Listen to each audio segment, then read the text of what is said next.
Today is Tuesday, August 17th, 2021. Coming up on Roland Martin Unfiltered. Karma is a mother.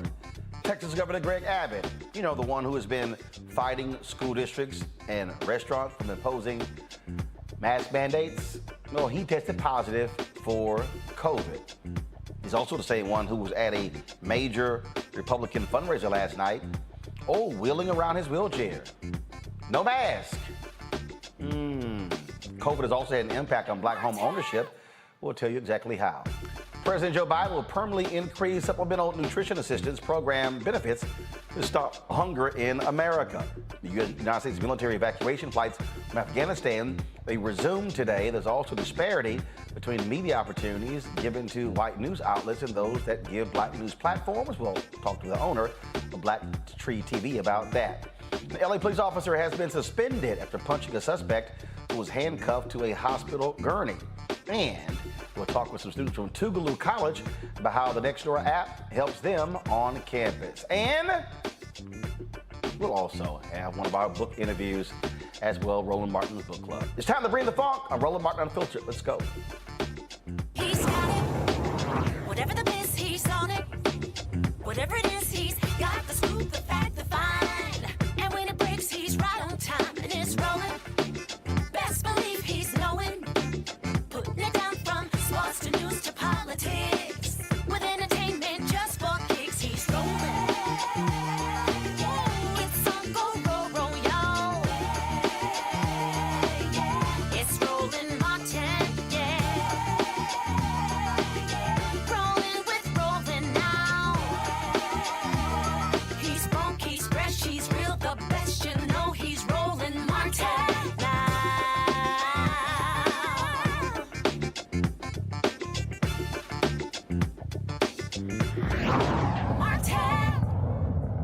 Well, folks, this is video last night in Texas of Governor Greg Abbott at a Republican fundraiser. As you see, he's there in the wheelchair. He's hugging people. I mean, nobody. Go ahead and just keep running it.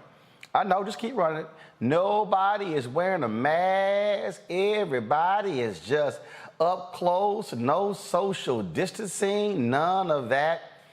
They taking pictures. Well, guess what? Today, his office announced that Abbott tested positive for COVID-19. Now, he had already been vaccinated. They say he is on Regeneron. And then this is a tweet that went out.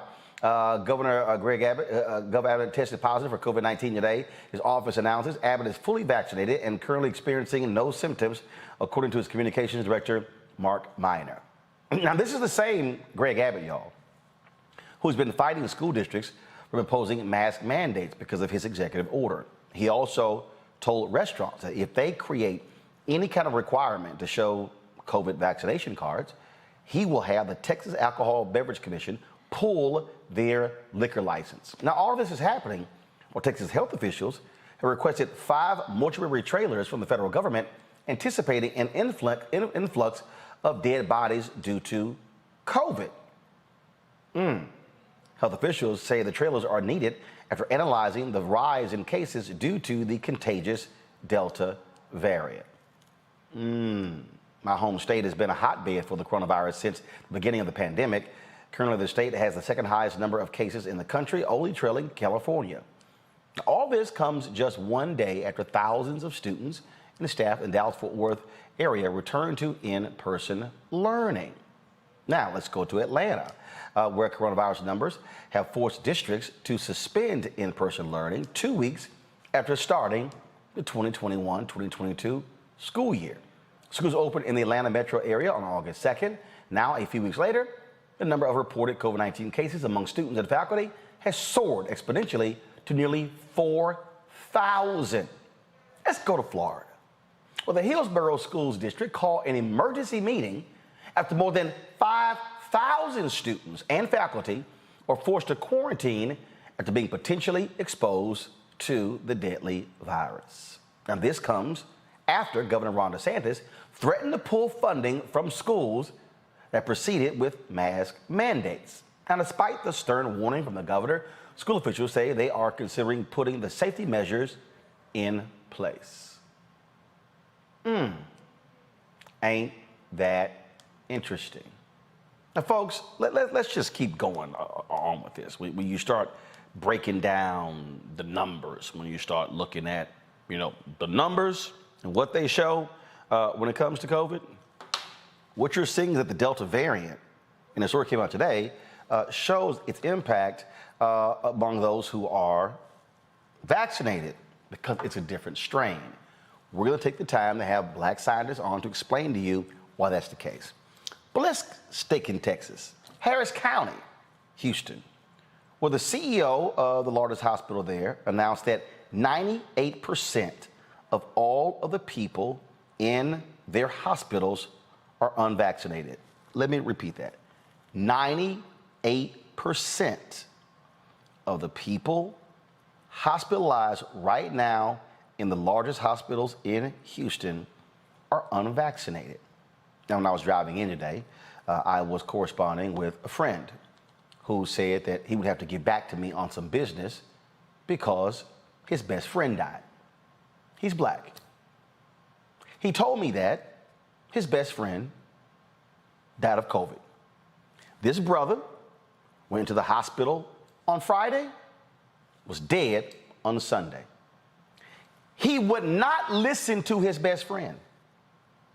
His best friend, the guy who I do business with, said, I implored him to take the shot. I told him, don't get caught being sick. His friend fought him at every turn about getting the shot. Well, here's the problem. His best friend now is the one who's in charge of his funeral arrangements. I keep saying on this show, there is no flip side to death. I keep saying that. I keep telling people that, and folks keep trying me, oh, no. And again, let's just be real clear. Every single person has the absolute right to make their own choice. One of the things that you keep hearing from DeSantis and from Abbott is that let parents choose. Florida Senator Rick Scott, let the parents choose. I'm sorry. Are the parents medical practitioners? Are they healthcare experts? No, this is actually where government plays a role in this. We're going to be joined in a little bit by Andrew Spar, who's the president of the Florida Education Association, talk about this. I want to go to my panel right now because, again, folks, we're trying to get you to understand what is going on in this country, but people simply don't really want to pay attention. Danae Joseph, she's an immigrant rights activist, joins us right now out of California. Mustafa Santiago Ali, a PhD, former senior advisor for environmental justice at the EPA. All right, folks, glad to have you here on the show. Danae, wow, isn't it interesting that Greg Abbott at this big Republican fundraiser last night, hugging people, shaking hands, he tests positive for COVID today. That means if they actually follow protocols, every single person at that fundraiser needs to be in quarantine and all have contact tracing because they all came into contact with a COVID positive governor. The irony, Roland. And first and foremost, thank you so much for having me back. The last time that I was here, we were just talking about the fact that he was trying to enact a very discriminatory and xenophobic policy that targeted migrants because he believed or wanted the people of Texas to believe that migrants were somehow, some way more susceptible to COVID-19. So it's quite ironic now that he's the one who actually has contracted COVID-19, right? It isn't the boogeyman that we look at as being immigrants carrying the virus, but it's actually the governor who does not believe in socially distancing, or the governor that doesn't believe in masking, right? It has everything to do with him and his own irresponsibility. I mean, for you to be so political that you don't want to take into consideration your own health or that of the people whose health you should be looking out for, it speaks volumes, right? This isn't a political issue. This has everything to do with the health and well-being of the people of Texas and the people across the United States of America. And it's so sad that it's really gotten to this point that people have continued to follow the former twice impeached president and his idea that this isn't real, right? That this was something that was created in order to fearmonger among people in the United States. It's so sad that that's being perpetuated long after his term has ended and after he's been voted out of office. This isn't political. This has everything to do with the health and well-being of the people in this country. And I really hope that after he now has contracted COVID-19, that he'll now see the importance of wanting to get more Texans vaccinated and wanting to get his state on the right track. But if history, right, is any indication, as we saw with the previous twice impeached president, he contracted COVID-19, but yet still continued to perpetuate a lot of the misconceptions about this virus. So I'm not really optimistic about him changing his viewpoints, but one could only hope. You know, when I saw this, Mustafa, the first thing I thought about was Texas Lieutenant Governor Dan Patrick. When last year he said that if we have to sacrifice our elderly to save the economic future of America for our children, then that's what we have to do. I wonder if Dan Patrick is saying, Governor Greg Abbott, if you die, it's to save the economy of America. Ain't it interesting what happens when it creeps up into your backyard? My granddaddy said, if you keep poking at a snake, eventually he gonna bite you. So, you know, that's that country wisdom that many of our elders actually have. You know, it's so nonsensical in what these folks can continue to do time again. They will literally sacrifice, not just folks of color, they will sacrifice their own. And we see that continue to play out. You know, not just in Texas, but across our country, we've got about 40 million people who are dealing with lung disease. So they have they have these conditions that make them even more vulnerable. We know that we got about 7 million kids that fall into that number. So they're literally sacrificing our children, they're sacrificing our elders, and they just don't care because they place politics over people's lives. Well, and the thing here that really is amazing to me is how Abbott and DeSantis are fighting tooth and nail. How the governor of South Carolina today fighting mask mandates. Today, though, the South Carolina State Supreme Court Republican ruled that the University of South Carolina can indeed have a campus-wide mask mandate. What you're also seeing is you're now seeing school districts, parents push back against this nonsense. Yeah, we've shown the video of those yahoos in Tennessee, but I'm talking about we're seeing a significant number because contrary to what these idiots are saying, these parents do not want to be burying their children early because of stupid politics like these folks are exhibiting. Unfortunately, this is a direct result of the rise of Trumpism under his administration and what we've seen perpetuated even after he's been voted out, right? We've seen the Republican Party time and time again come to his defense after the insurrection. And what we've seen is members of the party, whether that be in Congress or state legislatures across the nation, continue to affiliate with the previous twice impeached president because they believe that his ability to influence members of the American people is still that strong. And so, unfortunately, until they can recognize that he did lose, right, and there was no bought election, that the election results didn't go his way, and that's because Biden did win, and that votes were counted and recounted. Until people can get that through their thick skulls, right, unfortunately, we won't see the flip side of this because they are buying into the exact same stereotypes and misconceptions that were perpetuated under the previous administration.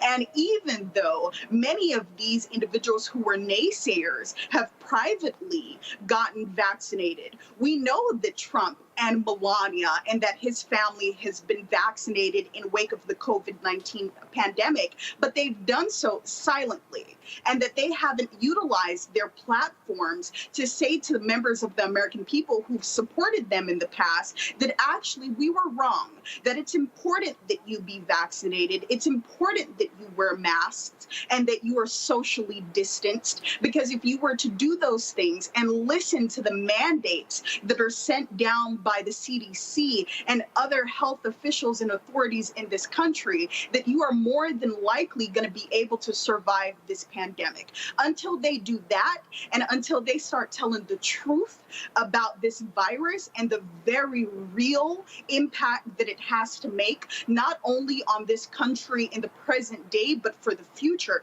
There is future ramifications of this virus. And until those individuals who are naysayers and very vocal opponents of people like Dr. Anthony Fauci and many other scientists and health officials who tried to tell us over and over what we need to do to get to the flip side of this, until they do that, we unfortunately won't see any better results. We will continue to face the rise in cases that we're seeing across the nation. We will continue to see states and localities buy things to prepare themselves for the massive loss of life.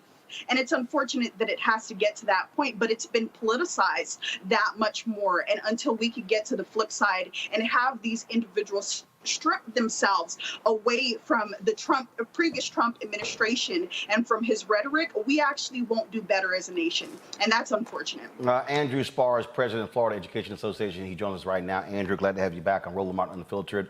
So I know y'all hate to say I told you so, but we're seeing exactly what happens when you have an idiot governor who just refuses to listen to health officials.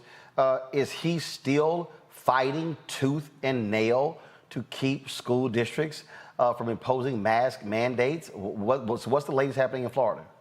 So literally right now, Roland, first of all, thanks for having me again. But literally right now, the State Board of Education in the state of Florida, which are appointees, unelected appointees of the governor, are meeting to take disciplinary action against Alachua County Schools, which has a mask mandate for all students, and Broward County Schools in Fort Lauderdale, which has a mask mandate for all students. And I want to point out that both Alachua and Broward, that mask mandate was put in place by elected school boards, right? Locally elected school boards, elected by parents and community leaders. And this unelected, appointed State Board of Education is questioning them and grilling them as we speak to take disciplinary action against them, which may include withholding funding.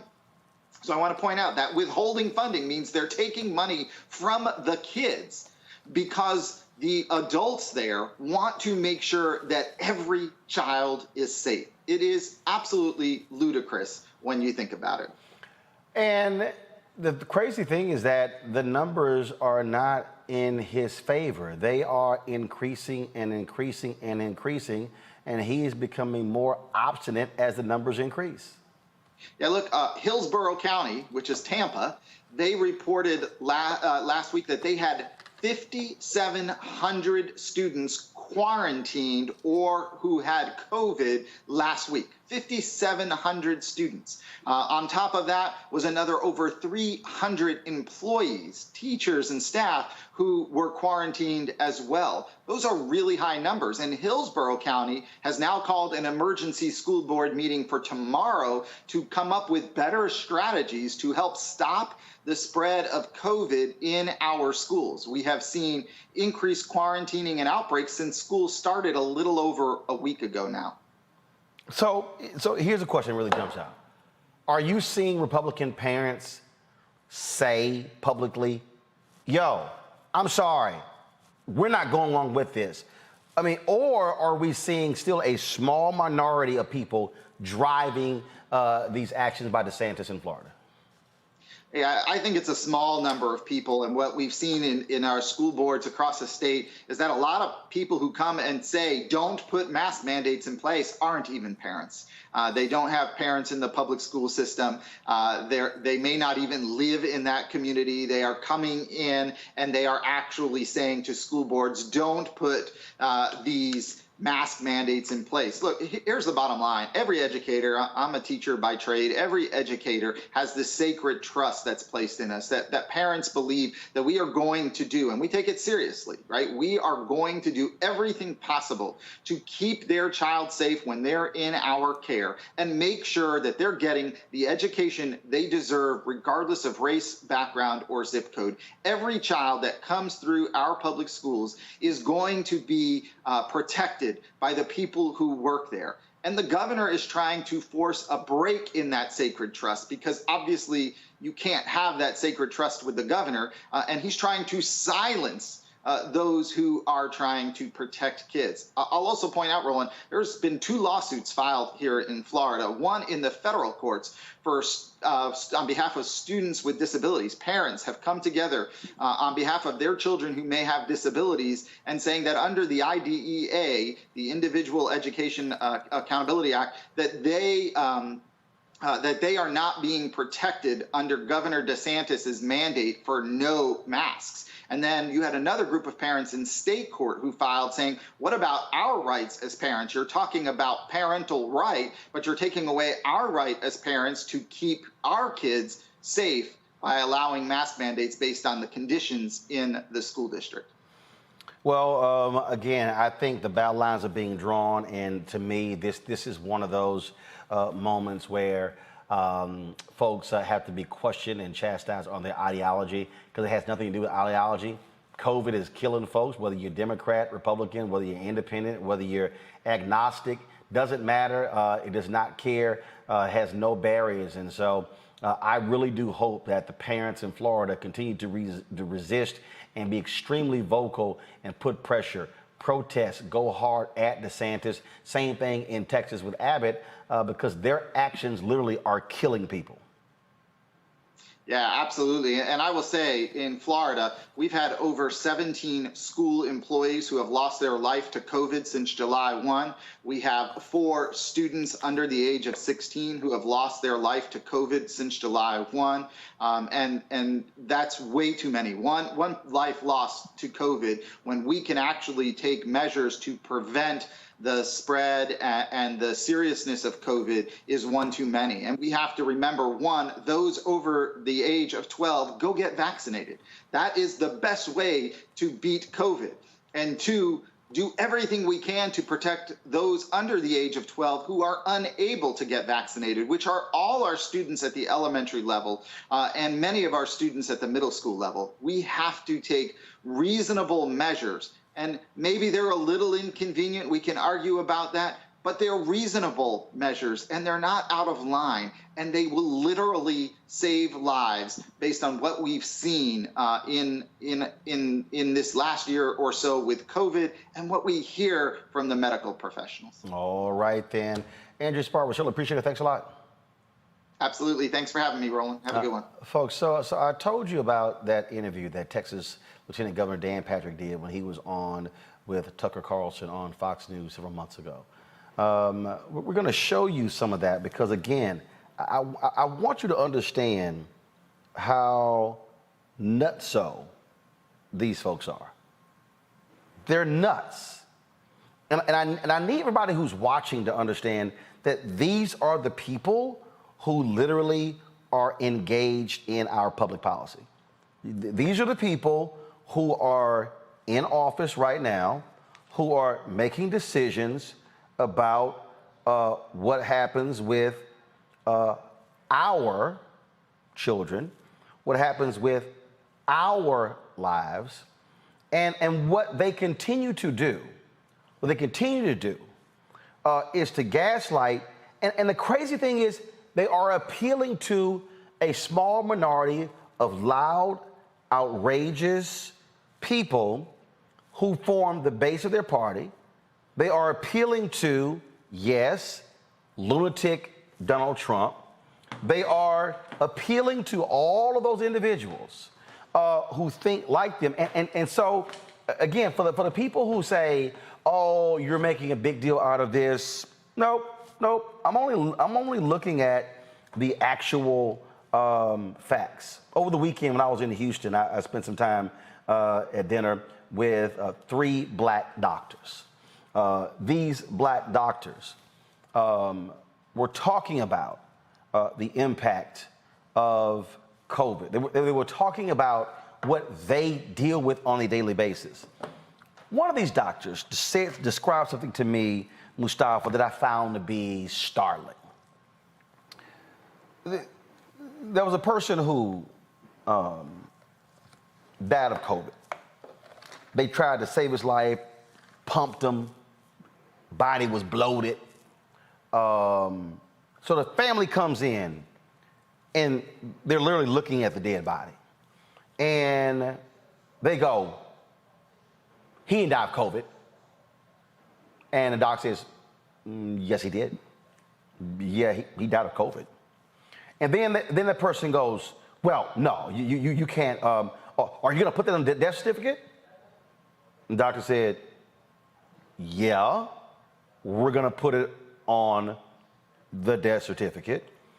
Then the person says, oh my goodness, look at his body being all bloated. This was the quote. He would die if he saw how he looked. He was dead. So yeah, he would die if he saw how he looked, because that's how he looked due to COVID. This is, like Mustafa, the dude is dead. The doctors are saying he died of COVID. No, he didn't. But deniers want to take it to the grave. It's amazing how people will hold on to these false narratives, even when they know what the truth is. And we're just willing to sacrifice folks. It's just amazing what we see currently going on in our country. And we know where to put some of it, or whom to put on some folks' foot.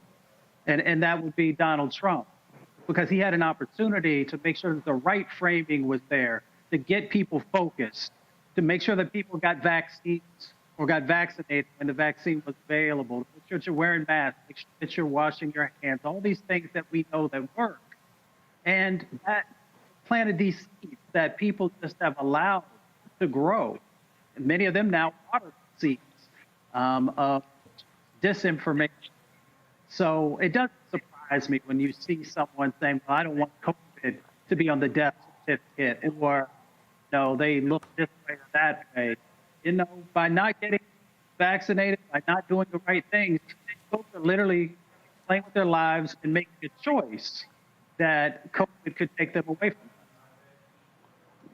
So the clip I'll tell you about Dan Patrick on Tucker Carlson. This is March 2020. So that was 16 months ago. Pull up the video up right now. I want to show you the Chiron. Drop our lower third. Lieutenant Governor Dan Patrick, country will collapse if we shut down for more than 3 months. It was 14 months ago. America has not collapsed.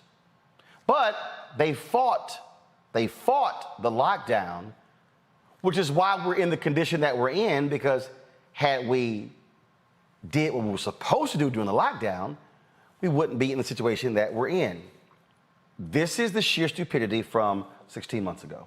Living in fear of is what's happening to this country. And, you know, Tucker, no one reached out to me and said, as a senior citizen, are you willing to take a chance on your survival in exchange for keeping the America that all America loves for your children and grandchildren? And if that's the exchange, I'm all in. And that doesn't make me noble or brave or anything like that. I just think there are lots of grandparents out there in this country, like me, I have 6 grandchildren, that what we all care about and what we love more than anything are those children. And I want to, you know, live smart and see through this, but I don't want the whole country to be sacrificed. And that's what I see. I've talked to hundreds of people, Tucker, and just in the last week, and making calls all the time. And everyone says pretty much the same thing, that we can't lose our whole country. We're having an economic collapse. I'm also a small businessman. I understand it. And I talk with business people all the time, Tucker. And my heart is lifted tonight by what I heard the president say, because we can do more than, you know, one thing at a time. We can do 2 things. So, you know, my message is that let's get back to work. Let's get back to living. Let's be smart about it. And those of us who are 70 plus, we'll take care of ourselves, but don't sacrifice the country. Don't do that. Don't ruin this great American dream. You're basically saying that this disease could take your life, but that's not the scariest thing to you. There's something that would be worse than dying. Yeah. And look,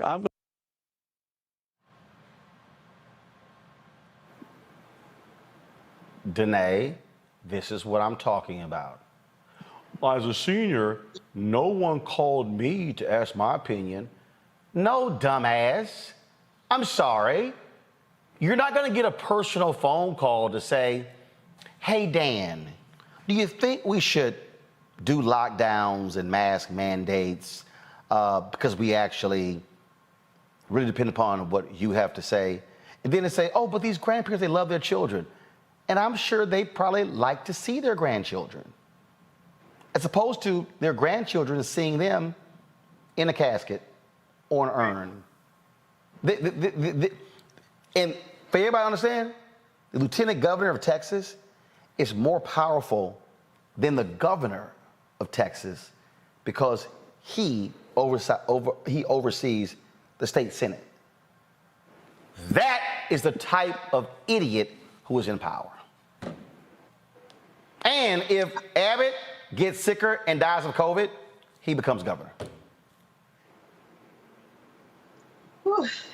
It's baffling. It is really baffling at this point. I mean, it is that kind of rhetoric that we are in the position that we're in today, right? That idea that if we were to some way, somehow, all 50 states be on the same page in regard to COVID-19 protocols and lockdown, that as a nation, we would somehow reached the verge of collapse simply because people, for the most part, would be sheltering in place, would be working from home, right? All of these things would happen. I mean, we literally have case studies for this, right? We could look to Australia and New Zealand. Australia literally has been under lockdown for longer than the United States of America. New Zealand just announced brand new COVID-19 lockdown protocols after one case of COVID-19. What is our excuse? It's the idea that he's propagating, that saying that if we were to provide people with the resources and services that they need to shelter in place, that we would collapse. First and foremost, the United States is one of the wealthiest nations on earth, thanks in large part the vast majority of its wealth coming from the backs of enslaved Black people, right, who have yet to reap the benefits of the labor in which our ancestors put into this country, but they paid by blood, sweat, and tears. But that's another story, right? So when we look at this nation, by providing a stimulus package, last year we saw so many Republicans say that if we were to provide a stimulus package of a multi-trillion dollars, that the United States would not be able to sustain it.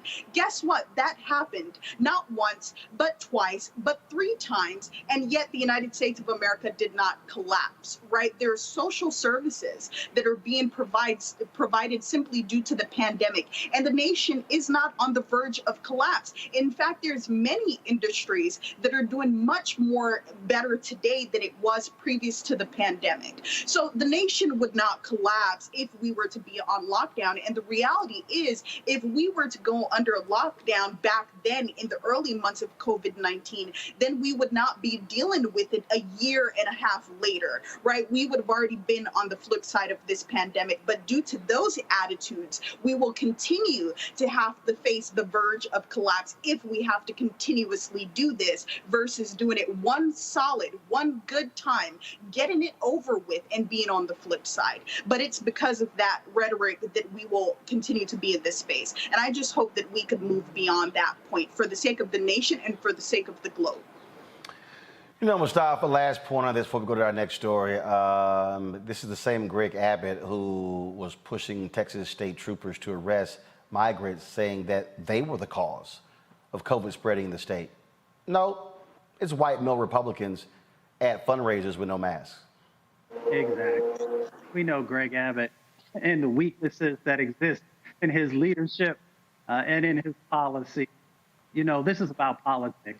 It's about stupidity, but it's also about politics. If they can create more chaos, then they think that they can win in 2022 and then take that on to 2024. When I was a Fed, I had to take an oath to protect folks, both foreign and domestic.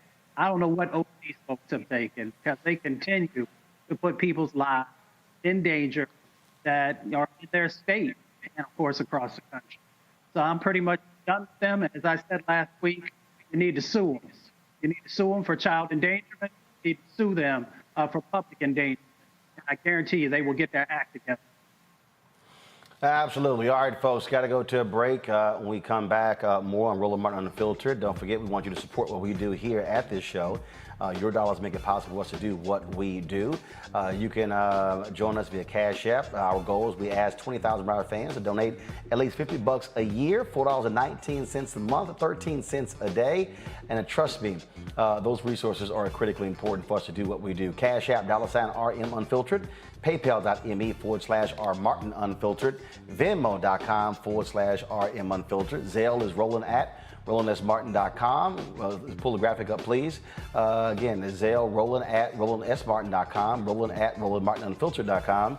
Cash App, $RM Unfiltered. PayPal is PayPal.me/R Martin Unfiltered. Venmo.com /RM Unfiltered. And so we'll leave that up as we go to break. We'll be back in a moment.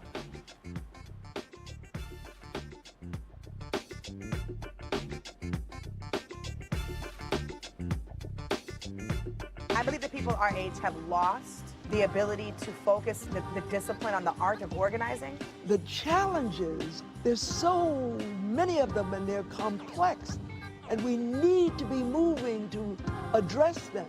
But I'm able to say, watch out, Tiffany. I know this, Roland. That is so freaking dope.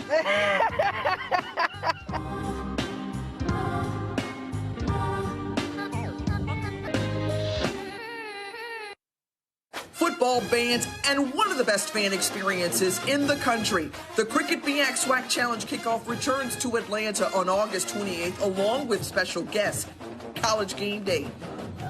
Then Alcorn State takes on North Carolina Central with conference bragging rights on the line. Center Park Stadium is the place to be on August 28th. Come tailgate all day before enjoying a primetime matchup on the gridiron. You don't want to miss this. Check out MEACSWACChallenge.com for more information. And folks, SWAC MEAC Challenge, Roland Martin Unfiltered, will be broadcasting live from Atlanta that Friday and that Saturday. On that particular Friday, we'll be broadcasting from the Atlanta Braves Stadium. We'll have both university presidents, SWAC MEAC officials. It's going to be jam-packed. On Saturday, we'll be broadcasting live from the Coca-Cola Fan Zone from 2 to 6:30. Then we're going to be live streaming the halftime show as well as the musical performance after the game. And so you definitely want to check out Roland Martin Unfiltered on the ground at the SWAC MEAC Challenge, August 27th, August 28th. See you there. Study the music, you get Black history by default. And so no other craft could carry as many words as rap music. I try to intertwine that and make that create whatever I'm supposed to send out to the universe. A rapper, for the longest period of time, has gone through phases. I love the word. I hate what it's become, and to this generation, the way they visualize it. Its narrative kind of like has gotten away and spun away from, I guess, the ascension of Black people.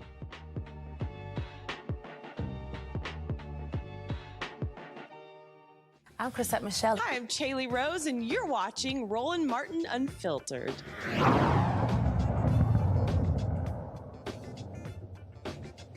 All right, folks, let's talk about the impact, again, COVID on Black home ownership. Now, this is, something that's like significant. And you may say, hold up, I don't understand how there's some sort of impact. But the reality is, it is, according to analysis of the U.S. Census Bureau, the data by the Center for American Progress, Black home ownership barely went up from 44% in 2019 to 44.1% in 2020. However, the home ownership rate for white Americans increased to 74.5% from 73.7%.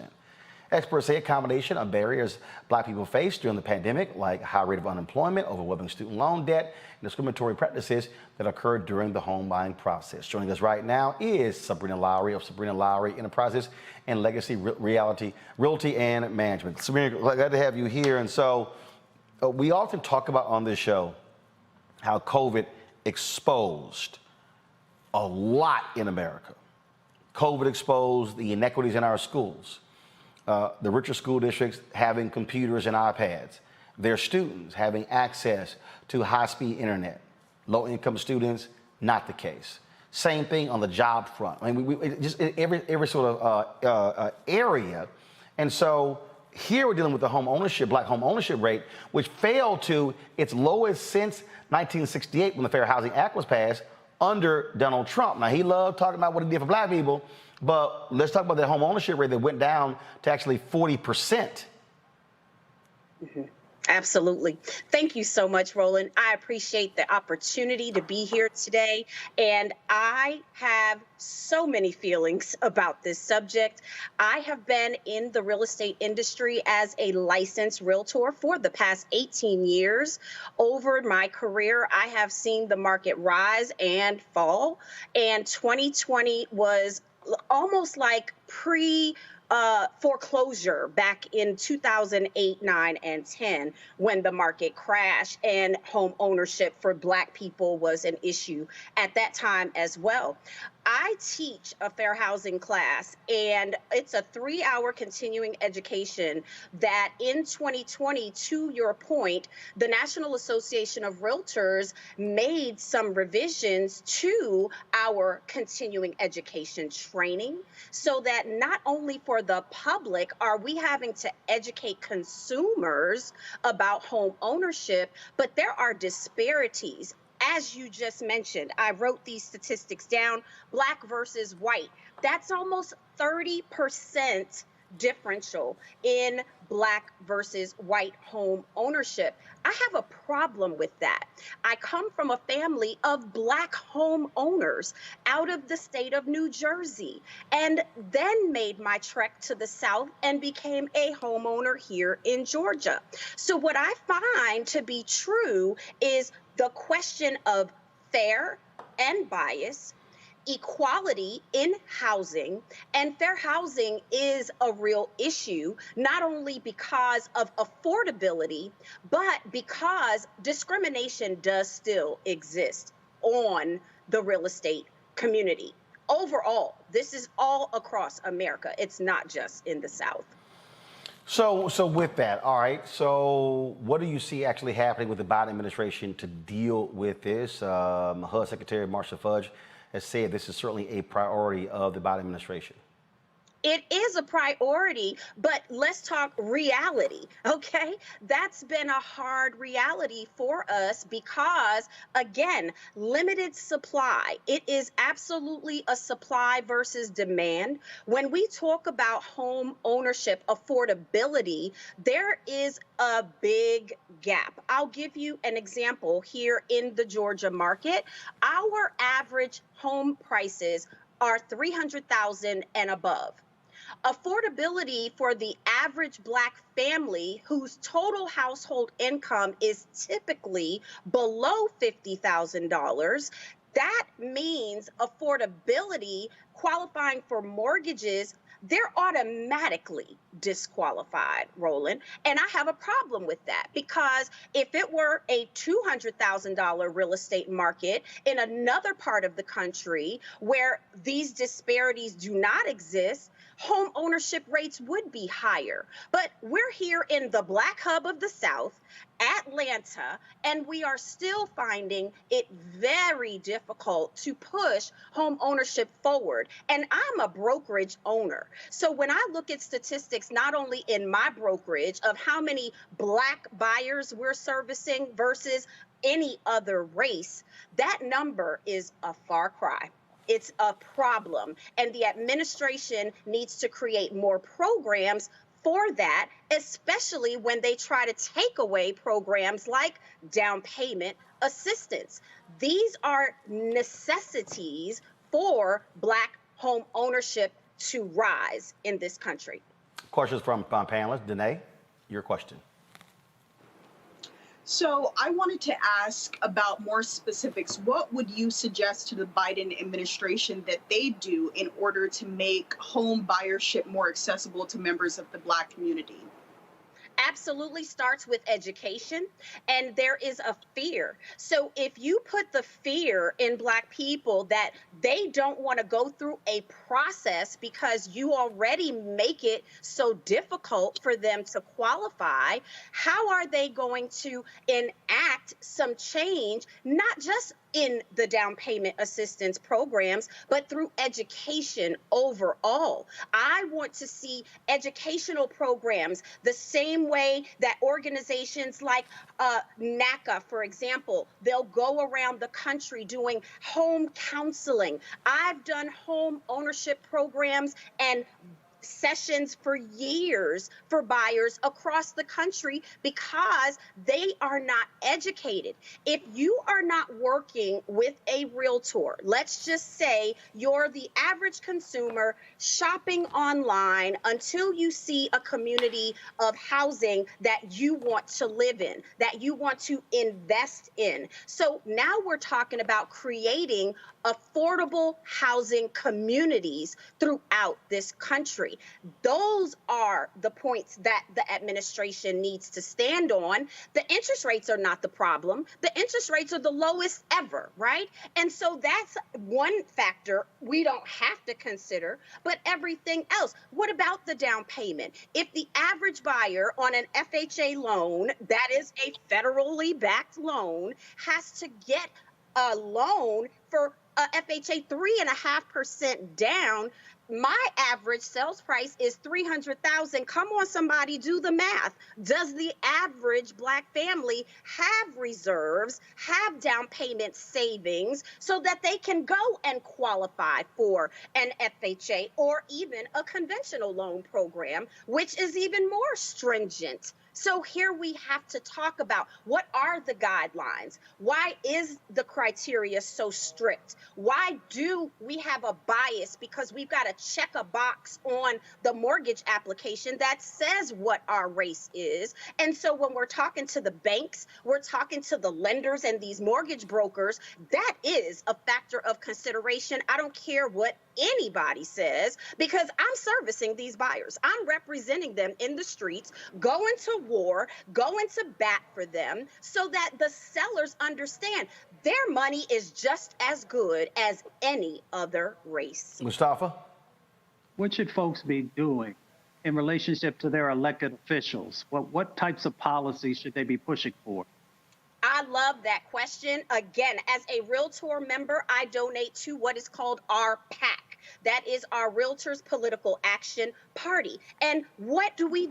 We go to Washington. Where do we go? Here in the state of Georgia, we show up at the Capitol for what we call our Realtor Day, honey. And it's a sea of blue because that is our color. That's what our Realtor brand stands on. And we go and we seek out those elected officials. I show up with pad and paper and I give a list of concerns. I'll give you just one talking point. Let's just say Black folks want to become Airbnb owners and investors.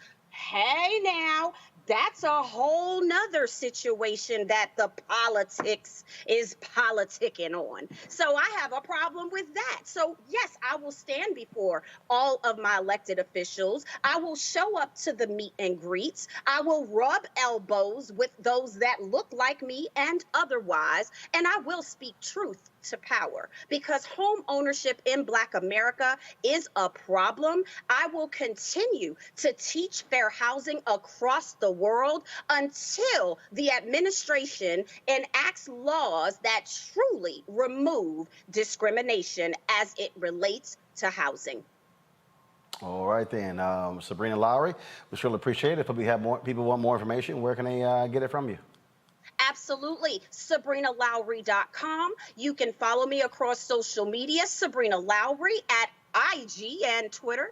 And ladies and gentlemen, I am the brokerage owner of Legacy Realty and Management here in Atlanta. So you can follow us online there as well. Thank you so much for this opportunity. Again, folks, so certainly we understand that one of the issues that we talk about HUD. This is what Secretary Marsha Fudge had to say on the 100th day of the Biden administration regarding HUD.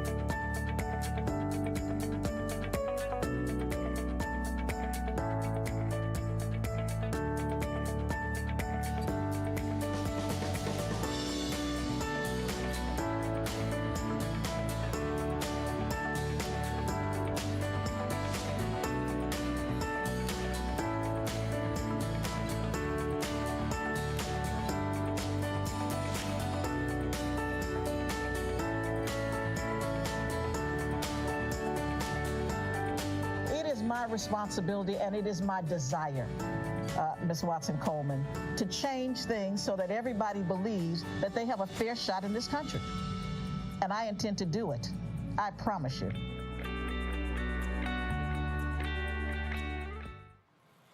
All right, folks, let's talk about Afghanistan. U.S. military evacuation flights resumed from Afghanistan today. The Taliban tried to calm fears during its first news conference since taking power. They declared amnesty for government officials and vowed to uphold women's rights under Islamic law. White House officials released the following statement. That is, the Hamad Karzai International Airport is open and flights can land and depart, including on the civilian side. As of this morning, there are 3,500 troops on the ground at HKAL today. U.S. military flights are taking off from HKAI with American citizens and U.S. Embassy personnel on board. And so that's what's happening in Afghanistan. You also have an effort where the Biden administration is pledging to actually bring Afghan refugees to the United States, not sitting well with the Fox News crowd because they say, ooh, that's what happens when you bring in these people. Then, of course, you get this fool, Charlie Kirk, that bigot over with the Turning Point USA. This fool actually said that this is what happens when you bring in more Ilhan Omars. Okay, she's not from Afghanistan. She's actually from, you see, that's the problem. They think everybody look alike. That's part of their problem. Just so y'all understand what's going on. Let's give you an update of what's happening in Haiti. The death toll, folks, has been increased to nearly 2,000 in Haiti. So what is happening there, they continue to deal with the rubble there, also severe storms that are hitting the island, the tropical storm there. And so that is hampering all of the various efforts. Now the tropical depression has weakened, but it is still a problem that is taking place there. And so you're seeing a lot of the video being posted. Just so you understand the impact, this is some video that was posted on Twitter of what it was like in one household when the earthquake hit. Watch this.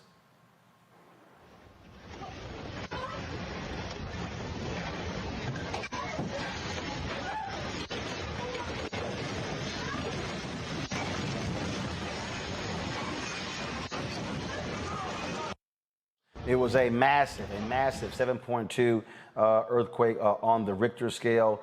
And again, as we're seeing, folks were greatly impacted.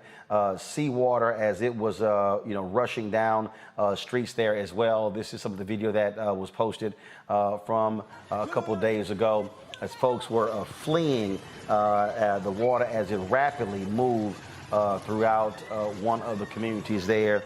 And so they continue to put together efforts to help people in Haiti who are being impacted by this devastating earthquake. And so you have the earthquake on top of this tropical depression sitting on top of Haiti. And then, of course, they're still dealing with the aftermath of the assassination of the Haitian president just a few weeks ago. And so we certainly continue praying for the Haitians there, but also, again, they're going to be providing information to you on how you can help, how you can give. Again, this is some of the video there of people gathering their belongings. You look at how the earthquake just destroyed a lot of these homes, already not built on firm foundation, but you see what happens there. And so I'm sure as the rain moves out, then you're going to actually have more folks trying to get in to offer their level of assistance to Haitians in this time. Mustafa, that point we made, we had the Haitian ambassador on yesterday talking about who are the entities to actually support and give. That's going to be a critical issue there, that we are ensuring that it's going to the right people who are going to get the resources to the folks on the ground and not bureaucrats.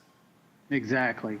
There are a number of frontline organizations, these rescue organizations that can help to make sure that the resources, that food, that the other supplies that folks need actually makes it to them.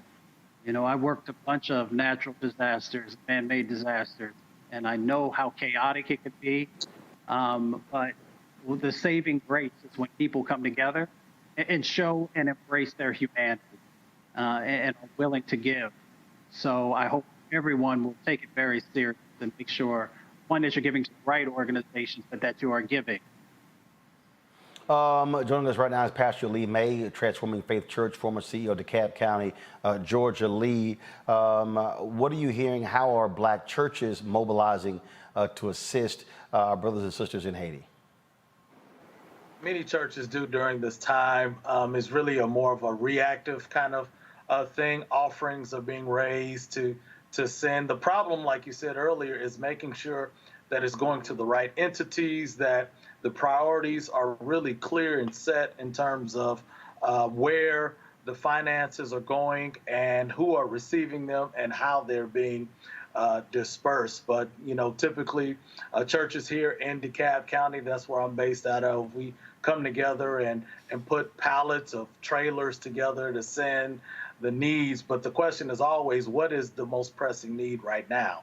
And those needs evolve as time goes on. Right now, they may need power. I mean, well, they definitely need power, but they need water and food and things like that. But over time, it will evolve. And so one thing that I will say to all of your viewers is this, is, you know, lean in and support right now, but also a week, 2, 3 weeks, a month from now, also be looking for those intentional opportunities to give then as well, because this is a long haul recovery for them. And, you know, Haiti can't seem to catch a break. If it's not one thing, it's another for that small island. And churches just have to step forward, you know, in a very intentional way. And Janae, I certainly hope that black folks in the United States collectively are able to put together our resources and work through these existing organizations to show the kind of support that we can give.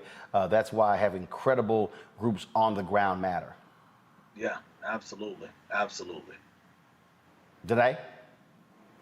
Absolutely. So I think one of the things that I would love to speak to about the Haitian issue is that the displacement is going to be real. As a matter of fact, displacement has already been a real issue for members of the Haitian community.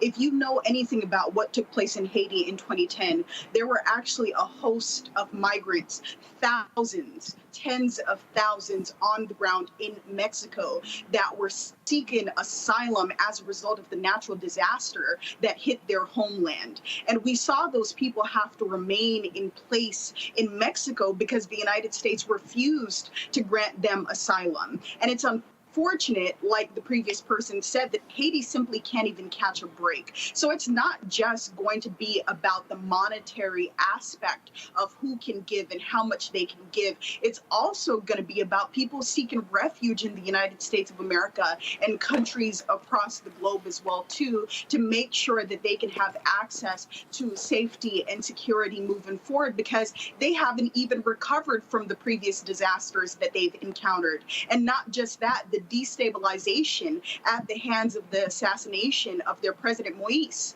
right? So there is so much work that is going to have to take place in Haiti beyond the monetary aspect. And I think to your point as well, too, it's going to be so crucial for us to know exactly which organizations that we're given to. And the reason that is because based on the previous natural disaster that took place in Haiti, most people would go to the American Red Cross and donate tens of millions of dollars. And we know, based on the report that came out afterward, that of those tens of millions of dollars that were raised for the purposes of getting Haiti back to a place of pre-disaster, that only a handful, Imagine raising $50 to $100 million for a small island like Haiti, and of those millions of dollars that were raised, only having built a handful of homes for the Haitian people. And mind you, these aren't mansions that are being built. These are hut-like conditions that are being erected,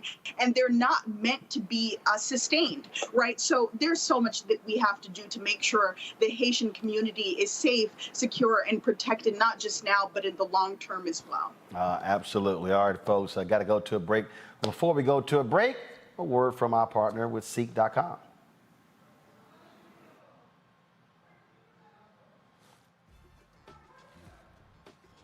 All right, folks, so we should be playing a video. There we go.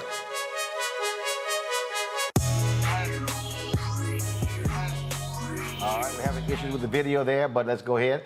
And Seek.com, of course, is founded by a sister, Mary Spio. We support black-owned businesses here on Roland Martin Unfiltered. And what they have done is provided an opportunity for you to get their VR headset as well as their 360-degree headphones via a promo code with Roland Martin Unfiltered. So this is the VR headset here. To watch their content, you just simply pop your phone right into the headset right here, and then you can watch their video, 360-degree video, the virtual reality video right here in the headset.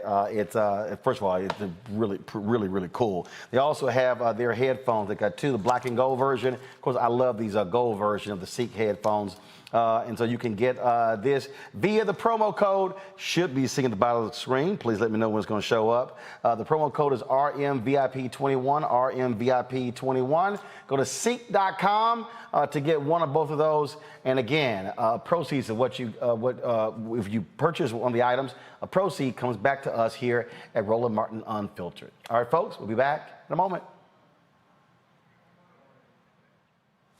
All right, folks. So we're having issues with our video playback machine, and so what we'll do is we'll get that sorted out, and then we will go to our commercial break. Let's go to our next guest, please, and that is we're talking about on the show we always talk about the importance of black media and what matters, and what's going on. And black media professionals are constantly facing daily struggles while trying to establish our various brands, whether it's the glass ceiling of the industry, or wage inequality, and lack of advertising. Black professionals are constantly fighting to receive equal and fair treatment in the media industry.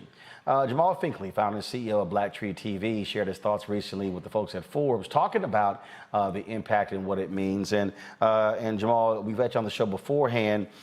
We've seen so many people talking out in the aftermath of George Floyd and how Black Lives Matter. But are you actually seeing that take place in real time? I'll give you a perfect example. When I was reached out to by a company that was doing some stuff for influencers regarding Aretha Franklin's movie Respect, and I said, well, y'all might want the movie company might want to show some respect to black media. I said, because we're the media advertising dollars. I said, I know for a fact that Aretha Franklin, who I knew very well, believed in black-owned media.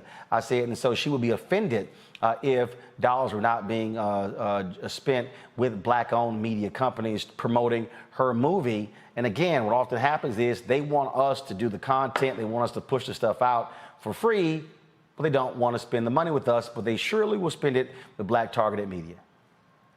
Yeah, exactly. I mean, it's such a multifaceted problem, Roland. First, thanks for having me on the show. But what's happened over the years is that when I first kind of broke into the Hollywood industry and started doing these interviews, I was talking directly to the studios, talking to all the publicists and marketing divisions in the studios.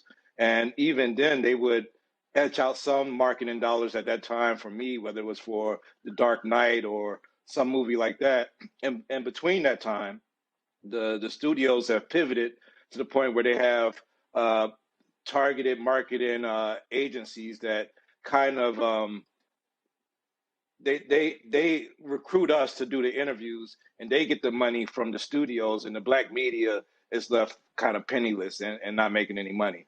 I think there was some inertia, some momentum coming after George Floyd, but with the pandemic putting that pause on a lot of events and carpets and interviews, I think that the studios have kind of just run the clock out on their responsibility towards being more accountable towards black media, towards black people. And now it's just back to, same thing. I got no problem calling network out. I got multiple emails from the people at OWN talking about these new shows. And finally I said, I'm sorry, y'all ain't never spent no money with us. I said, I've done numerous interviews with OWN, even when Oprah had owned it, it was 50-50. When she owned 50%, Discovery owned 50. They now own 95%. I said, y'all call me about a whole lot of stuff. Y'all call me wanting to get talent on the show. I said, but y'all ain't never spent a dime. I said, so no, I'm not putting your people on the show. Yeah. And the brother was like, oh, you know what? I work in PR. I said, well, fine. You might want to call the people over there in the marketing department. I said, if y'all ain't gonna spend no money, I said, because see, clearly y'all think my audience is valuable because you want me to put the stars of your shows on, but then you don't think we're valuable because you don't want to spend money. Yeah, we've heard Byron Allen bring this up. We've heard a lot of people bring it up, but it's really sad. I mean, when you go to award season, like each of these movie budgets, you'll hear about a movie that has $100 million budget. They also have a 4-year consideration budget. So if they're going up for Emmys or for well, now Golden Globes is defunct, or Oscars or AFCA, whatever award they're going for, they have a 4-year consideration budget, which they use to promote their stars, their directors, that movie, and that's never spent on black media. And that's millions of dollars that goes to your varieties, that goes to your Hollywood Reporters, that goes to all these other, majority white corporate outlets, and black media, besides BET sometimes, which is black face media. Yeah, BET is black targeted. BET is not black owned. Black targeted, when you give money to BET, you give money to Viacom, CBS. That's Sherry Redstone. She owns that. That ain't us. Exactly. So yeah, the money has always been, I mean, the biggest issue, and access has been another issue. And I think in that article, that interview I did before, that was some of the things we talked about is access, and has anything changed? And like I told the reporter Raquel Harrison on the thing, it used to be a different way between black talent and black media, and now that's changed. But the stance that the studio has done with access to dollars, to marketing dollars, and access to talent has pretty much been consistent, and to the point of where it's like openly racist. One of the things I brought up in the interview is that a lot of times on a movie, it could be a big movie, they'll give me the one black star of the movie, but then they'll give all of my competitors the whole movie, everybody in the cast, but they'll give me, one major black star that's in the movie and say we didn't have time for everybody else. And that's just like, it's racist to the point of where one time on a black movie, Girls Trip, the studio told me point blank that we only have 2 slots for black media to travel.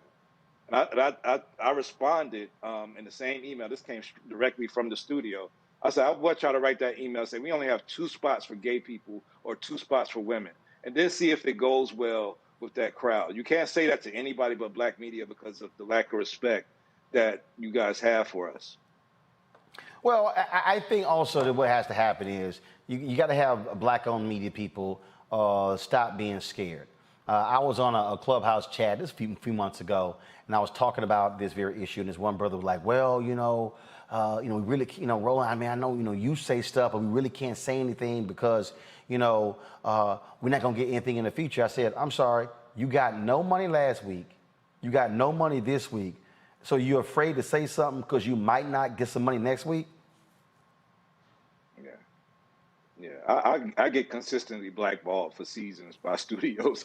So like I've done blackballs by all the major studios, Paramount, Disney, Universal. They've all put me on hiatus because I was too outspoken about some issue that I had a problem with. But as one of the few black-owned medias, I feel a responsibility to my colleagues, to the next generation of black media owners, to the next moguls, to fight for our position and to fight for our stance. So I would like to see a change. I think that like I said, we had some momentum right before the pandemic. You had me on the show right after I made that major blow up on the Grammys carpet.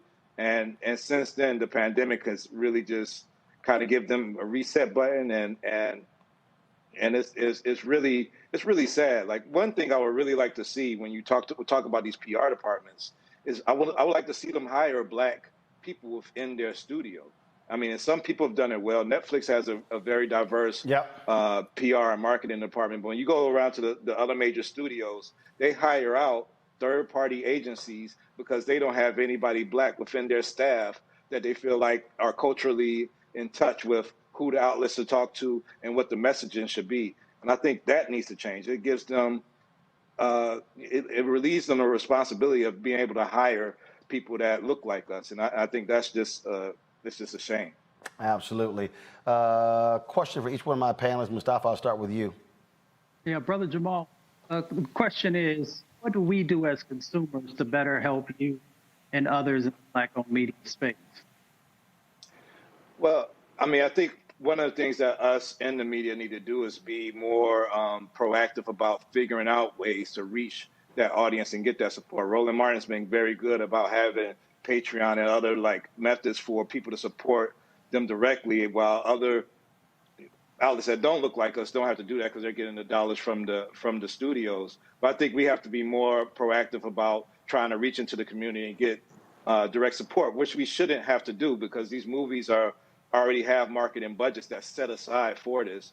But that's one thing. And then when we do call out some people, we need to just not support those movies or those projects. And I know there's like, hundreds, sometimes thousands of people on a project that have nothing to do with these policies. But sometimes you got to just hit them in the pocket and say, look, if Disney isn't going to invite Black media out to this event, or Warner Brothers or whomever, and they're not going to support Black media with the dollars, then we're not going to support them with the box office or with the tweets or with anything else. We just got to be like that strong and policy as a community to just not support people that don't support us. Late. Toughest question, and so I'm thinking as kind of just a regular person on a daily that wants to do something to help with that. You know what I mean? I mean, I see the reality, and it's not just, of course, it's not just this industry, but it's just in so many industries where the African American community seems to get just the crumbs under the table, right? So is there something specific, like just the average person, the person who's listening to this and like, yo, I want to do something that can really make a difference, that can really help that? Can we email somebody? Can we call out somebody individually on our social media feeds? Or, kind of what is something strategic you think we could be doing to really support you, brother? Yeah, I think that's something we could do together. We can start calling them out. We can start, naming these infractions by the studios and tell the community to write letters to the studio, tell them that we don't support that. I just wish we as a people were more supportive of owning our own images. It's really a shame how little Black ownership there is in media. When you go through all these companies, whether it's Revolt or BET, as Roland mentioned earlier, you get down to the ownership level of it, and it's not really Black owned. It's just Black targeted.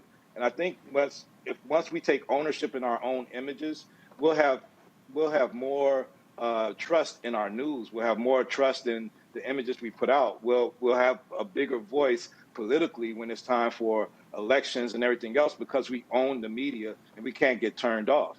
And I think that's something that, when I look at all of the wealthy people in our community, maybe the celebrities, the LeBrons and so forth, I wish that we were just more enthused about owning Black media. I mean, whether it's Black Tree Media, Roland Martin, or whatever, I think we need to have more Black ownership, more Black media companies that own the media, that we're all the way through and through is Black ownership. And I think once we have that, our message will be preserved in 300 years because we own that message. And like right now, in 300 years, whatever BET wants to say about Barack Obama, whatever Viacom's going to say about Barack Obama in 200 years, we don't own that. They could change that message or whatever and make him into whoever they want him to be, because we don't own that. And I think that's a huge problem. That my legacy is I really want to change that, the ownership in Black media. That's a good look, brother. That's a good look. When I was, I'm sorry. Go ahead. Finish. No, I was going to say, when I was younger, man, I owned a movie theater. Literally, I was 29 years old. And at the time, this is in 2005, man, I was one of 3 Black-owned movie theaters in the country. And it shocked me when I found that out. And then I realized throughout the whole entertainment industry, it was just the same, man. And so when you're talking about controlling our images, even having, I used to, Will Packer, back in the day before he got all big, he used to run his movies through our movie theater, because the big movie theaters wouldn't run his stuff back then. You know what I mean? And I realized we can't even help each other kind of go to that next level until we begin to have ownership in some of those areas. So I respect what you're doing, brother. Man, keep it up. Don't get tired. I know it gets tired out there when you kind of small in numbers. And keep getting the foot put on your neck, but keep pushing, brother. Keep pushing, man. Thank you. Danae. In wake of the murder of George Floyd, we saw corporations pledge tens of millions of dollars toward Black-specific causes and projects in the near future. So how can we go about ensuring follow-through, right, with the millions that were pledged? And how can we ensure the proper management of those funds as well? Oh, we spoke about that in the previous segment when you was talking about Haiti, and I visited Haiti in 2011 and did a report on how that money that was pledged to Haiti ended up going to Chile to save the miners that was trapped in Chile and other countries. I mean, a lot of times you get corporations pledge money, but they pledge money to different causes, and it's not Black managed, it's not Black owned that they're pledging the money to, and that money ends up being spent on BET. And it's like it's a write-off for that company. Like, hey, well, we spend it on BET, and it's not really going into Black ownership. And a lot of that ends up happening. So I think we just need to be more direct to the cause, just like we want to do with Haiti. We want to serve those people and not serve the Red Cross and their executives that's making, what they're making. We want to get that money directly to the people. So we need to find these Black media outlets and give them money directly. One company I mentioned in that interview, they asked me since it's Black Business Month, which company do I support? And Hidden Empire Film Group, led by Deion Taylor and Roxanne Avon, and funded by Robert Smith, a Black billionaire, sent out money before there was PPP loans even talked about to a lot of Black media outlets. And it might have just been, $1,000 or $2,000 that they were sending out, but it was not even asked for. And I think that's like the kind of things we got to do. We got to support us directly. When we're not getting that money from these corporations, a lot of times I'm, spending, money out my pocket to bring you guys the news, to bring you guys entertainers, to uplift the Michael B. Jordans and the Yara Shahidis before you guys knew about them. And if we could get that money to, not just Blacktree, but to Roland Martin and to Hip Hollywood and to Your Web and all these companies that are Black owned and doing the fight, I think we just have to have that direct pipeline and not worry about what the corporations are saying they're doing, because I've never seen a dollar of that George Floyd money come towards my company, and we've been around for 20 years, so there's that. Well, and again, I think it's people have understand that you can't be silent, you can't be afraid, and so actually I'm about to post something right now with regards to I was talking about with OWN. Because again, we dealt with it, and it was a Black publicist who worked there, reached out to me saying they want to. And I said, guys, I'm just not gonna have y'all people on my show if y'all can't spend $1. I said, just not gonna happen. Just not gonna happen. Yeah. So they gotta step up. Jamal Finkley, always a pleasure, man. We appreciate it. Thanks a lot. Thank you, Roland. All right, folks, gotta go to a break. We come back. We're gonna talk about SNAP benefits being on the increase, and also how HBCUs are using the Nextdoor app to build community. All that's next. Roland Martin Unfiltered. When you study the music, you get Black history by default. And so no other craft could carry as many words as rap music. I try to intertwine that and make that create whatever I'm supposed to send out to the universe. A rapper, for the longest period of time, has gone through phases. I love the word. I hate what it's become, and to this generation, the way they visualize it. Its narrative kind of like has gotten away and spun away from, I guess, the ascension of Black people.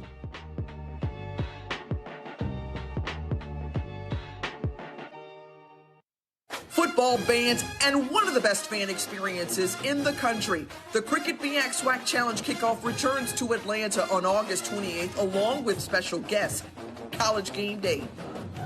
Then Alcorn State takes on North Carolina Central with conference bragging rights on the line. Center Park Stadium is the place to be on August 28th. Come tailgate all day before enjoying a primetime matchup on the gridiron. You don't want to miss this. Check out MEACSWACChallenge.com for more information. It ain't just about hurting Black folk. Right. We got to deal with it. It's injustice. It's wrong. I do feel like in this generation, we've got to do more around being intentional in resolving conflict. You and I haven't always agreed. Yeah. But we agree on the big piece. Yeah. Now, conflict is not about destruction. Conflict's going to happen.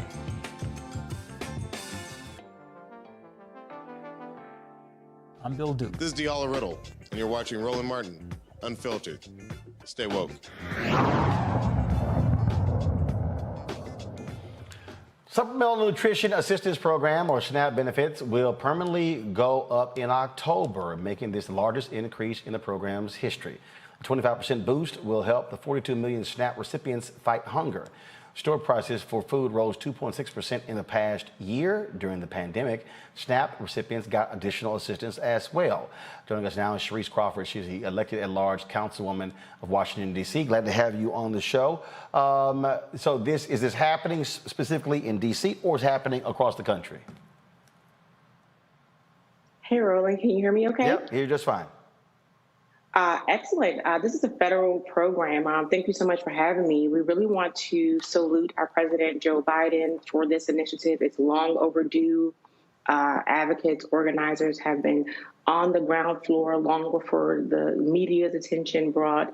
But this is a federal program that's looking to trickle down into the local government organizations. And so for me personally, as a food apartheid survivor, in a red line community, in food deserts, recipient of food stamps. You know, Roland, back in the day, we had the actual food stamp booklets. I'm a product of what good governing can do to elevate us out of poverty. I don't think any of the families who are food insecure are looking for handouts. It's about hand-ups. I think our mayor, Mayor Bowser, is putting out some incredible programs like the hunger solutions with the food bank. We're looking at significant programs like our cohort at Sibley Memorial Hospital, examining what malnutrition looks like when it comes to solving violent crimes and public safety. This is a multi-level solution here that I think if we can get our government agencies speaking together on top of our local community-based organizations that are door-to-door providing food access, even in the pandemic, we were out there making sure our residents had fresh produce. I think we can see a massive change in how we are feeding our malnourished neighbors and coming out of despair. And I think that's the bigger opportunity here, is that it's not about staying stuck on any resources, but it's building up a community. We have now 13.7 million undernourished U.S. citizens. And to think about the massive wealth in this country, this is a step in the right direction, but a step further was going to be making sure that we're in our government communicating. Our agencies are talking to each other that are getting the dollar funded, that we're incentivizing Black farmers who and canceling out the debt for the Black farmers. We understand they're in court right now and can't get the bailout. And so that's another reason for a hike that we see in grocers. Where I live in particular, there's only one grocery store where there are 10 grocery stores west of the river. And so incentivizing Black farmers allows us opportunity to bring in more grocers, to be more, we have food cohorts that are growing around the city. But again, this is a multi-leveled effort that's going to change the trajectory of the next generation of young people who are beneficiaries. And I'm recruiting them to Shaw University, Roland. Yeah, we can tell. We can tell. And first of all, when we talk about this increase, when you compare literally the amount of money we're talking about for SNAP benefits compared to what we spend on defense in this country, nearly $750 billion. Look at the $2.26 trillion we sent to Afghanistan. I doubt very seriously that if you compare how much money we've spent on SNAP benefits in the past 20 years compared to what we spent in Afghanistan, it ain't even close. It's not close. I mean, and we support organizations that are actually grassrooted. You know, we have the Kim Fords at Martha's Tables, food bank, capital area food banks that are really doing their work to get to the doorstep of our actual residents. United Planet Organization, whose mission is just to eradicate poverty. We were in the pandemic supporting these our neighbors right here in Washington. So again, you're right. You know, when we look at foreign aid versus the aid that we give to our neighbors who are right here at war, there's no comparison. And I think that we're going to see the fruits of our labor as we continue to build the grassroots entities and connect them with the intergovernment resources and move as a unit.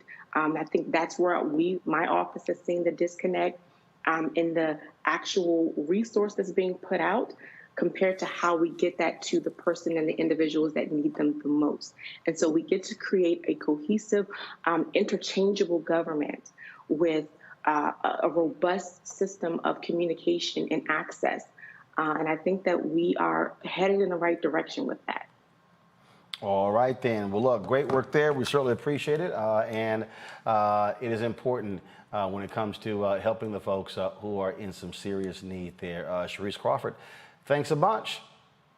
Thank you. As a matter of fact, tell your Shaw people, I spoke there. They were supposed to send me some swag so I can actually wear it on the show. And so I keep folks that hit me up. They're like, man, weren't you at Shaw? It's like, yo, I did your convocation. I told y'all I was going to rock this stuff on the show. So you have a new president. Tashni was the president then. So be sure to let them know. Be sure to let them know so I go ahead and rock some Shaw stuff on the show for our HBCU segments. Absolutely. I'll tell them, make sure we know, and tell them we're rising. HBUs are on the rise. All right. I'll be waiting for you. I appreciate it. Thanks a lot. No problem. Speaking of HBCUs, folks, when we come back, we're going to talk with 4 HBCU students from Tougaloo about how they're using the Nextdoor app to build community there. Don't forget, folks, we want y'all to support what we do here at Roland Martin Unfiltered. And that is, you can join our Bring the Funk fan club where every dollar you give goes to support this show. Cash App is $RM Unfiltered. PayPal.me/R Martin Unfiltered. Venmo.com is /RM Unfiltered. Zelle is Roland at RolandSMartin.com. Roland at RolandMartinUnfiltered.com. We'll be back in a moment.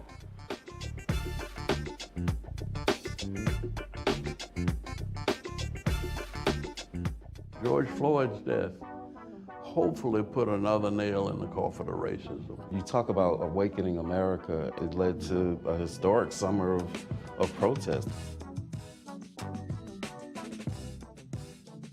I hope our younger generation don't ever forget that nonviolence is soul force. Priceless.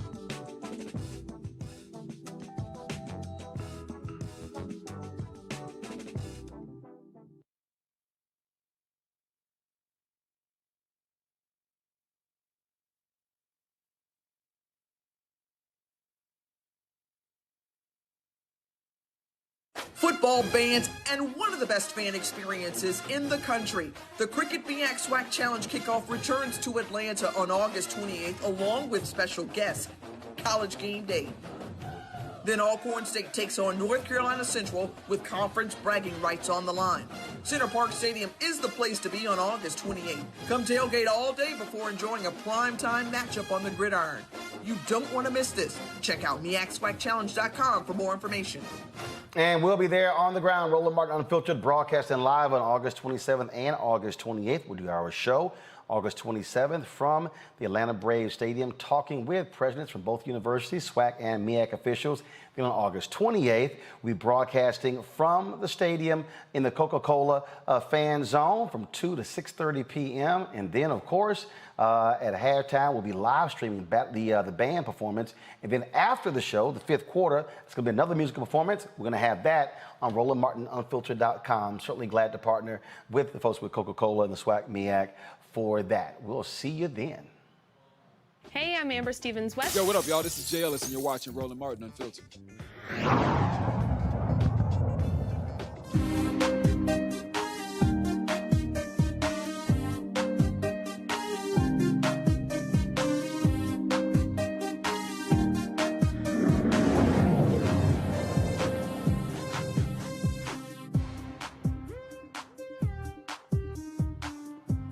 You've been seeing all the photos being posted of students returning to school. My sister and her husband, they were dropping off my niece Faith at Howard University last couple of days, happening all across the country. And so what you're seeing, of course, students get ready to go back to school, still dealing with COVID, still dealing with the pandemic. Some people still virtual, some in-person learning. So how do you then connect with folks from your hometown and we in a new place, but also when you need something? Well, a lot of HBCU students are utilizing the app Nextdoor to build community, if you will.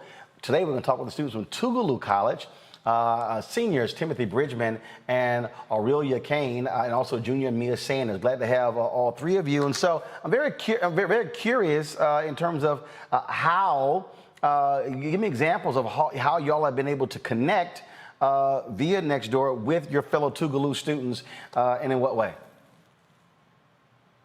So we have currently been able to use Nextdoor to connect with other students by promoting our events and informing students in our community about different opportunities that occur on campus.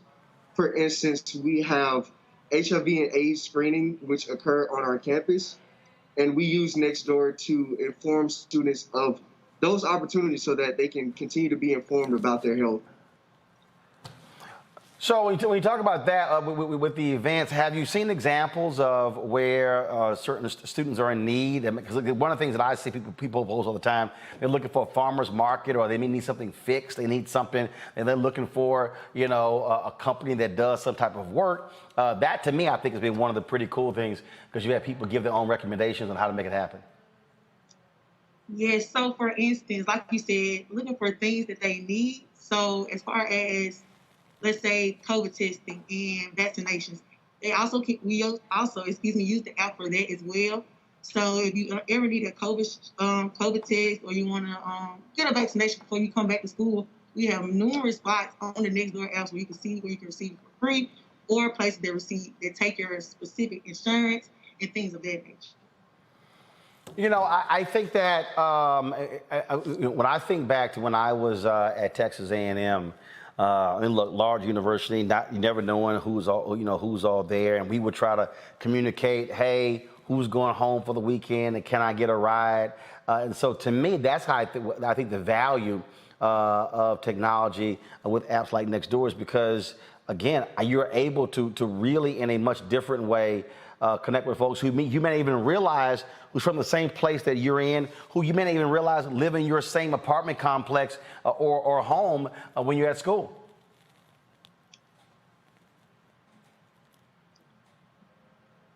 Absolutely. I think that knowing about Nextdoor and utilizing it to connect with people from your community and learning that information and bringing it to your college and university can definitely help you continue to be engaged with the events that are happening on campus, and continue to be engaged just in general with the student body and your education. Knowing others from your hometown and from your own community, and using that knowledge to connect with them and really use them as neighbors through the Nextdoor app, and understanding that there's a sense of community there that you can rely on. For instance, as you mentioned, when students are returning back home. So someone posted on a YouTube channel, how have you had conversations with folk when they're looking to get the right hairstylist? They said, I'm sure that's always a popular one, and I'm looking for the right barber in town. So yes, that's also something that you use the app for. So it has multiple different hairstylists, as far as, us girls, we need our braids, we need our sewing. So you can find different people who do different things on the app. And as far as the barbers, of course, you have different pinpoints where they show you, okay, you can go to this barber for this, or you can go to the mall and find barbers, as well as nail shops, anything that you need for your necessities. All right, then. Well, look, I certainly appreciate what y'all doing at Tougaloo. Tougaloo is one of the colleges I have not visited. I think I've spoken at more than 60 plus HBCUs, have not had a chance yet to be on your campus, and so hopefully that'll happen real soon. We would love for you to come down and visit us, and especially visit our chapel, where we have numerous civic, religious and educational leaders who have spoken from our pulpit. People like Dr. Martin Luther King, Fannie Lou Hamer, Medgar Evers, Robert Kennedy, all have visited our chapel. So hopefully we'll have you to come in and speak to us as well. All right, y'all let me know. We'll bring Roland Martin Unfiltered and broadcast live from the campus. Just let me know. I sure will. All right, folks, I appreciate that. And then we also appreciate the partnership with the folks at Nextdoor. And here is a video that fully explains what the app is all about and how they have been able to really build community in a unique way. We're going to end our show with that one. Before we do that, don't forget, we want y'all to support what we do again here at Roland Martin Unfiltered. Again, we're building something amazing. Folks, in a couple of weeks, we're going to debut our new studio space. We've been building it, been growing it, making this thing happen. We got another great announcement coming up as well. And so we really have been doing some amazing things. Let me thank our panelists. Danae, thank you so very much. Lee, thanks a bunch. Mustafa, thanks a bunch for your thoughts and analysis. It's always great to have y'all on the show. And Danae had some people here. They were like, "Oh my goodness, she back, she back." I did have somebody ask. They want to know about what's on your head, and somebody asked where can they get it. So I'm like, okay, I'll go ahead and just relay the message. So, what is it?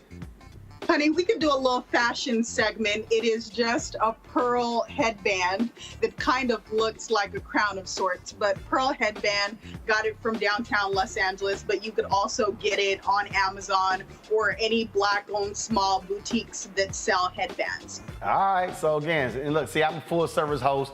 I read the comments on Facebook and YouTube, and so they were inquiring about your headband, and then somebody said, "Oh, it is a headband," and yes.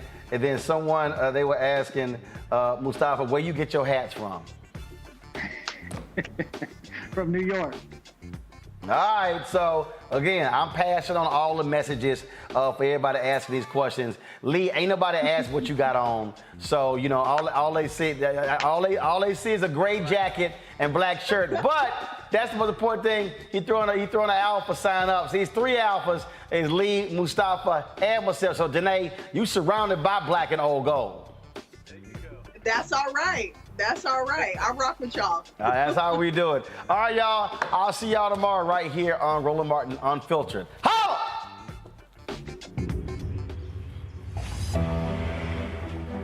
One of the most stressful days of my life was when this one got out. I chased after her as best I could, kind of fell over and broke my wheelchair. I was able to get back home and make a post. Within about 5 or so minutes, I had 3 or 4 different people coming to the rescue. One woman stopped traffic, just drove her right back to the house for me. It was a very emotional day. Over a period of 10 years, my neighborhood went from being almost 98% black to being 98% white. So all of a sudden, oh God, I'm the suspicious looking black man. I posted on Nextdoor that I no longer felt comfortable walking in this neighborhood. The response I got was hundreds and hundreds of neighbors offering to walk with me. This experience moved me and changed the way I saw humanity. At Nextdoor, we come to work every day to help cultivate a kinder world. We want to make sure that everyone has a neighborhood to rely on. When we started this company, we felt that technology had an important role to play in bringing communities and neighbors together. We knew that having the support of your neighbors was critical. When I found out I was becoming a father, I panicked. What am I gonna feed this kid? I posted, hey, any other gardeners who might have extra soil, seeds, equipment, and they came up from everywhere. As human beings, we want a sense of safety and anything that gives us that sense of connection. You drive through a neighborhood and you see houses and bricks, but really what you have is people, business owners and entrepreneurs. We know that the locals are what keep our restaurant going. When somebody says that they enjoy our restaurant, it brings us business. It's been really cool being able to cheer on your neighbors as they open up the next coffee shop. When Hurricane Harvey first hit Houston, I realized that Nextdoor was much more than just a day-to-day utility. It was a lifeline to the community. The neighbors have been using that Nextdoor app to coordinate evacuations. When the pandemic started, people did have the urge to help, but often they didn't know who to help or how. Our Nextdoor group took off explosively. Just after a year, we had over 1,000 members. Nextdoor evokes a sense of pride in your neighborhood, and we know that people globally are craving for that. We posted our music video on the Nextdoor app. A lot of people in the area liked it.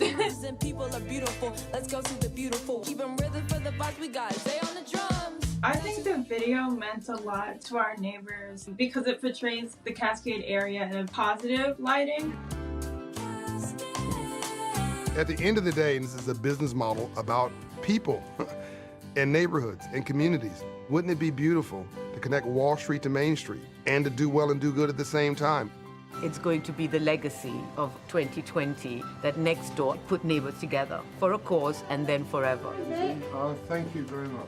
It often starts online, but we know that it continues into the real world, and that is the superpower of Nextdoor.